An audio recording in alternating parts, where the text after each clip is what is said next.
Hey, I'm Julie, Fei-Fan Balzer, and today I'm going to show you how to make these masked and stenciled cards. Aren't they cute? So I'm starting out with a piece of transfer paper and a permanent pen. I am using an Identi-Pen, but you could certainly use a Sharpie, just anything that will write on a slick surface. And now I'm going to draw a series of stars, and I'm rotating my paper just so that the stars aren't all in the same direction. I personally tend to draw stars always in the same direction, not intentionally, but you know, it happens.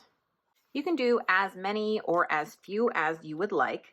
It is important to draw an arrow which end is up. This will help you when we start to put the card together.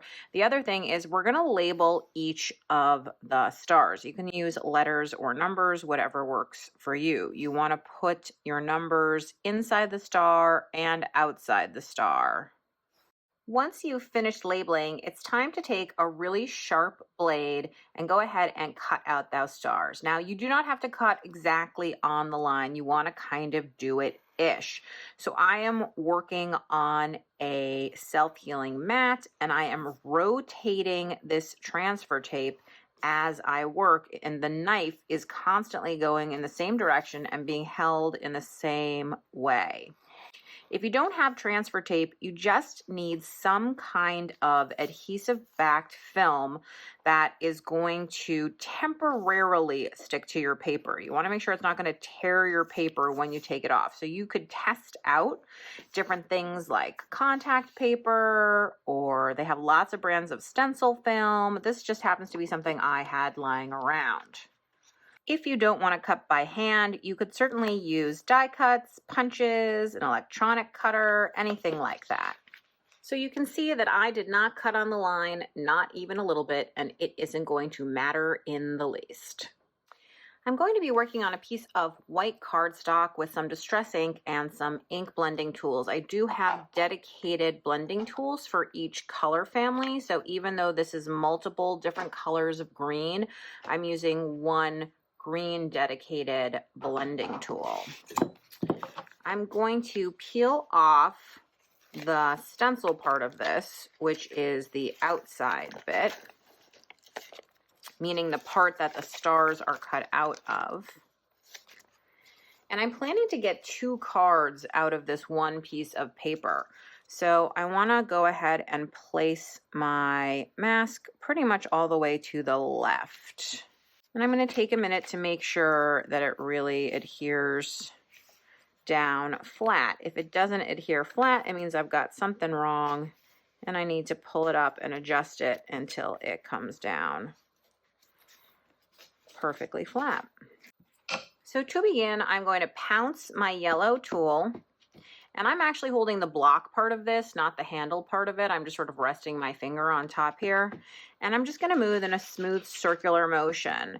And because this is vinyl, this mask that we made, or the stencil that we made, it means that the tool is just gliding right over it, and the adhesive is going to make sure that I have these nice crisp lines. And the more you go over it, the darker and more intense the color gets. So you can choose if you want to just partially add some dark areas or exactly how you want to do it. Personally, I am also going to add in some orange. Oops, that's the green one. I'm going to add in some orange, and you can see some places. Now I have to be a little bit careful over on the edge here where you can see that I might accidentally hit some of my paper. I can also take just a little piece of paper right here to block off that area to make sure that I don't catch it. Now, I don't want there to be a hard line between the yellow and the orange, so I'm going to use a softer touch. If you press very hard, you get that hard line, but if you use a softer touch, then you tend not to. And I'm simply going to fill in any areas in the star that feel like they need a little bit of extra color.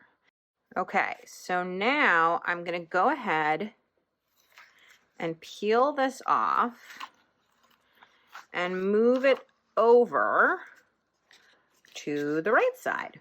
I find it much easier to lay it down the second time. It's as if it has a memory of how it's supposed to sit.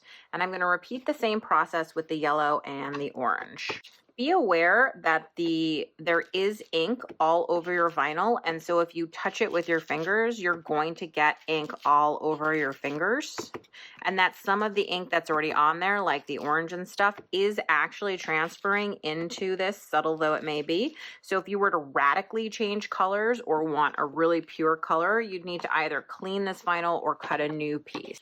You might want to keep some baby wipes nearby to clean your fingers. I find it very useful to keep things neat.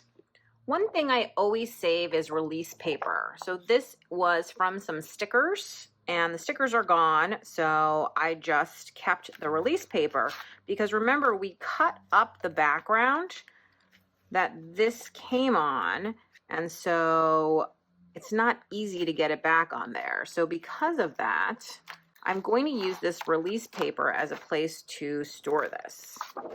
And now I have a guide also to how the stars are meant to go on here. So let's go ahead and take a look. So number 8, I can see the direction that it's meant to go on and that it is this big one here. So I can also put these stars onto the release paper when I'm done with them, so I can throw away this little blue backer, which would be very difficult to get this back onto. Then I'm simply going to place my mask right on top of my stenciled area, and if it's slightly off, which this is, that's totally fine. I think it adds to the overall feel. And I'm now going to repeat this with all of the stars. So I tried this without drawing the map and numbering everything and doing the arrow, and it was a total disaster because it was really hard to figure out the direction of everything. Okay, so once all of my masks are down on this side, I'm also going to add a stencil. This is a stencil that I designed for the Crafters Workshop, and this is the 6x6 version. It also comes in 12x12. I'm going to use some blue painter's tape, and I'm going to tape it to hold it down both my paper and my stencil. You can see that right there. And I'm going to do the same thing on the other side just to make sure nothing moves. So it's held on 2 perpendicular sides. Then I'm going to take my stack of green inks, and I'm just going to mix up the various greens and stencil right through here. So I go tap, tap, tap, and I rub in a circle. I can go into the next color and blend those together. Now you certainly don't have to do multiple colors. I just happen to really like the way that it looks. And remember, the more layers of ink, the darker and more intense it will be. The fewer layers, the lighter it will be. So you really are in control of exactly what it looks like. So then I'm going to remove the tape from the paper, but leaving it on the stencil. You can also use washi tape, and you can see how that looks. So I'm just going to tile the stencil, and that means that I want the stencil design to continue down. So I can see some of the green through here. So I'm just going to slip it down, slip it down, slip it down until I don't see any more green, and then I know that I'm pretty much tiled. So then I'm going to go ahead and gently put down my painter's tape. I will have to put the other painter's tape, oops, see how that moved? Right up here. Okay, and I'm going to repeat the same process.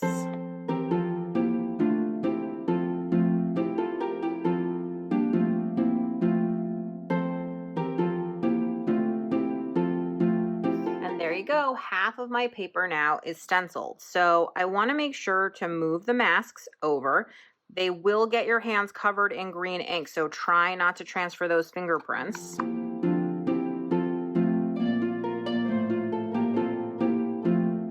Well, that's the first time that's happened to me, and of course it's right now, but you can see how it tore the paper right off. The good news is we can fix that pretty easily, and I'll show you how.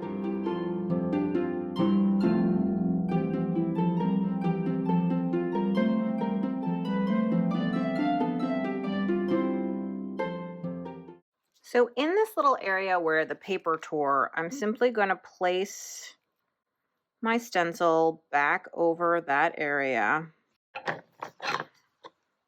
Take a little bit of yellow ink and just vanish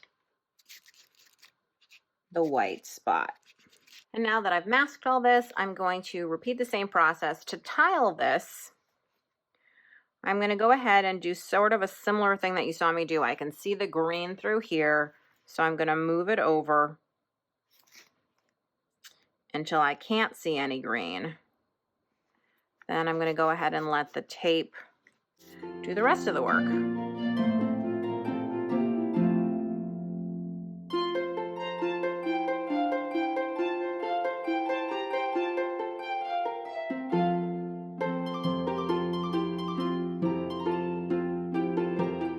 So now all I need to do is remove all the little masks carefully.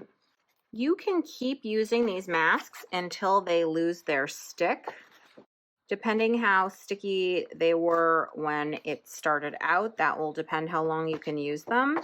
And I will just say it's kind of a Goldilocks thing where you don't want them to be so sticky that they rip your paper. That's kind of a problem. But on the other hand, you want them to be sticky enough that the edges stay down, which is what makes your stenciling so very, very crisp. So here is my beautiful finished sheet. I'm going to go ahead and take this over to the paper trimmer, and I'm going to cut 2 pieces that are slightly smaller than 5 by 7 inches. So I cut each of these to 4 3/4 by 6 3/4 because my card is 5 by 7, my base, and that leaves a nice small black border around the edges. The other thing to note is that I cut these slightly differently. So meaning I cut like the top off one and the bottom off the other, right? This is the big star and this is the big star. So they look slightly different, even though they were essentially made from the same piece of paper.